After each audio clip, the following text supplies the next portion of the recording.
Sarah graduated college in 2009. Tyler graduated in 2003. They both did everything right. And they both got completely different economies handed to them. One that would shape every financial decision they'd make for the next 20 years. Millennials, born between 1981 and 1996. They're the generation that gets blamed for killing napkins, department stores, and diamonds, while actually just not having the money to buy any of it. Your coworker who has a graduate degree and a side hustle and still checks their bank balance before buying coffee. Your friend who won't buy a house but will drop $200 on a concert without blinking. Your sibling who job hops every 18 months and calls it strategic. Their financial instincts aren't reckless or lazy. They're a direct, rational response to graduating into the worst job market in 80 years. And it rewired how an entire generation thinks about money. Picture this. It's 2008. You're 22, you just graduated. And you did everything the formula told you to do. Good grades, a degree, some internships. You send out 200 applications. You hear back from 4.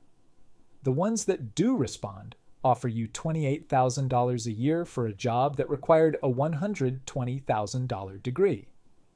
Meanwhile, older millennials who graduated a few years earlier watched their 401ks get cut in half before they'd even had a chance to contribute much to them. The formula that worked for their parents, get a degree, get a job, climb the ladder, buy a house, simply wasn't there when they showed up to collect on it. Here's the first strange thing about millennials and money. They're the most educated generation in American history, and they're also the first to be financially worse off than their parents at the same age.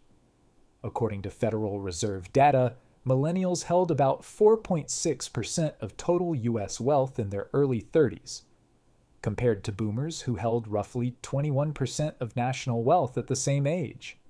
They didn't underperform. They graduated into a wall.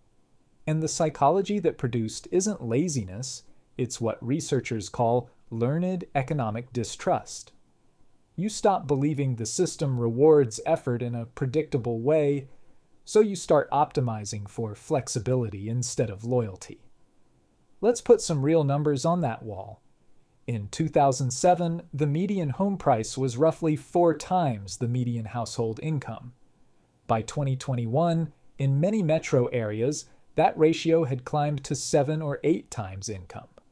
Wages, meanwhile, grew maybe 30% over that same stretch, while rent in major cities more than doubled.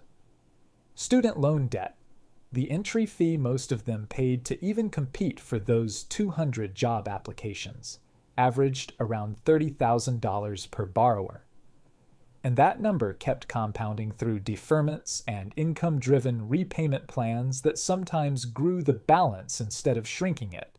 So when someone says a millennial should just save more, skip the coffee, live within their means, they're ignoring that the starting line moved twice before the race even began. Let's talk about something else millennials get mocked for: job hopping. Bureau of Labor Statistics data shows millennials change jobs roughly twice as often as boomers did at the same age. But here's the twist. It's not disloyalty, it's math. Research from LinkedIn and multiple compensation studies found that switching jobs typically produces a 10 to 20% pay bump, while staying put often means a 2 to 3% annual raise that doesn't even keep pace with inflation. Your millennial coworker isn't flaky. They watched loyalty get punished in real time. Companies laid off 20-year employees in 2008 with zero warning while posting profits the same quarter.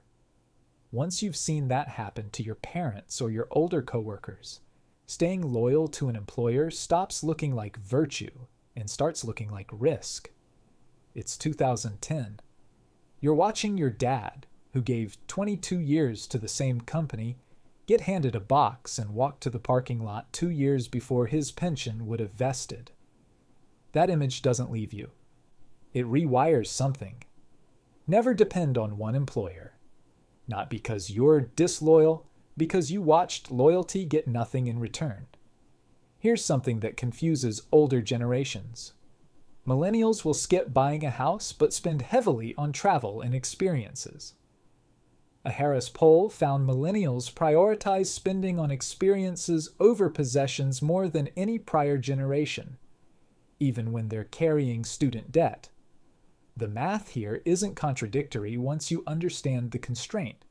Many millennials did the calculation and realized homeownership simply wasn't reachable.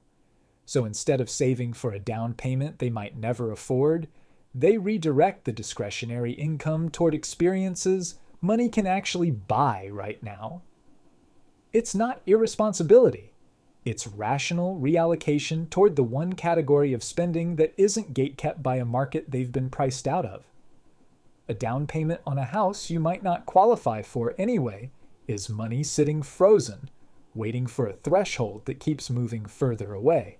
A trip with friends, a concert, a wedding you fly across the country for, those purchases deliver their entire value immediately and can never be taken back by a market crash, a layoff, or a rejected mortgage application. When the big win feels statistically out of reach, people don't stop wanting wins. They just start choosing ones that pay out today instead of ones that might never pay out at all. Let's talk about millennials and debt, because this is where the psychology gets genuinely strange. This is the most educated generation ever, and also the generation carrying the most student loan debt in history, over $1.7 trillion collectively. But here's the twist. They're simultaneously terrified of any other kind of debt. Multiple surveys show millennials are far less likely than boomers were to carry a credit card balance, and are more debt-averse in every category except the one they were essentially forced into. The student loan wasn't a choice. It was the entry fee they were told they needed to pay to have a shot at a stable career. Everything after that, they've tried to control obsessively, because that one unavoidable debt already feels like enough exposure to a system they don't trust. It's not unusual to meet a millennial with $40,000 in student debt who has never once carried a balance on a credit card. That's not a contradiction. That's triage. You accept the wound you couldn't avoid, and you build a fortress around every other decision so nothing like it happens again voluntarily. Here's a stat that surprises people. Despite everything working against them, millennials actually have higher retirement account participation rates in their 30s than Gen X did at the same age. They watched their parents' pensions and 401ks get gutted, so instead of giving up on saving, many of them became hyper-vigilant about it, just distributed differently. Roth IRAs, index funds, automated contributions set up so they never have to actively decide to save, because they don't fully trust their future selves not to need the money for something else. This is also why the FIRE movement, financial independence, retire early, found such a disproportionately millennial audience. It wasn't born from boomers or Gen X.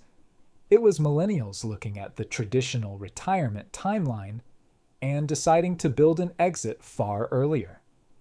Extreme savings rates, geographic arbitrage, aggressive index investing, all of it a response to watching retirement promises evaporate for the generation before them.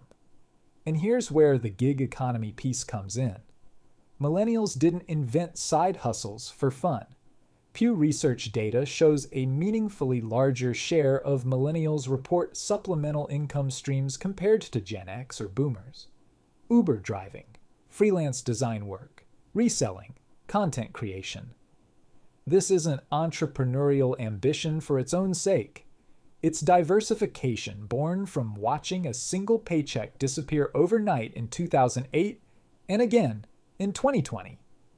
If one income source can vanish in a recession, you build 3 or 4 smaller ones, so no single collapse takes you all the way down. The gig economy also solved a problem the traditional job market wouldn't. When your resume has a 2-year gap, Freelance work and platform gigs became a way to keep earning and keep an income history intact while waiting for the traditional ladder to reappear. For a lot of millennials, the side hustle wasn't a hobby. It was the bridge that got them through years the formula never accounted for. One last thing that seems irresponsible, but is actually a coping mechanism perfectly calibrated to the moment. Millennials report the highest rates of financial anxiety of any generation in workplace wellness surveys. And yet, they're also more likely to say they've given up on ever affording a home or fully retiring. That combination, high anxiety plus resignation, isn't apathy. It's what happens when you've run the numbers honestly and the math genuinely doesn't work. You keep showing up to work, keep contributing to the Roth IRA, keep building the side hustle, not because you're confident it'll add up to homeownership and a pension, but because doing nothing guarantees failure and doing something at least gives you a chance. And this is where millennials differ most sharply from the generation right before them. Gen X responded to institutional betrayal with defensive pessimism, save obsessively, trust no one, prepare for the worst while still playing the game. Millennials inherited that same broken system a decade later, except by the time they arrived, even the game itself had changed. The pension was gone before they started working. The affordable home was gone before they'd saved a down payment, so their adaptation isn't just defensive, it's structural. They rebuilt the entire idea of what a stable financial life is supposed to look like, because the old blueprint simply didn't have a version that fit them. So here's what millennial money psychology actually tells us. They're not entitled, and they're not financially illiterate. They're a generation that watched the rules change twice before they turned 30 and adapted by refusing to bet everything on one job, one asset, or one plan ever again. They diversify income because loyalty got punished. They spend on experiences because ownership got priced out. They save obsessively in retirement accounts because pensions disappeared in front of them. Every behavior that gets mocked as irresponsible is actually a direct, logical response to an economy that broke its promise twice in one decade. Remember that 22-year-old sending out 200 applications in 2008? They learned the lesson early. The formula isn't guaranteed anymore. So now they build 4 smaller plans instead of trusting one big one. And honestly, given what they lived through, that's not dysfunction. That's adaptation. If you found this interesting, drop a comment about the money habits you've noticed in yourself or the people around you. And if you want more psychology behind money behaviors, subscribe so you catch the next one. Your money habits aren't random. They're responses to the world that shaped you, and millennials' responses make more sense than anyone gives them credit for.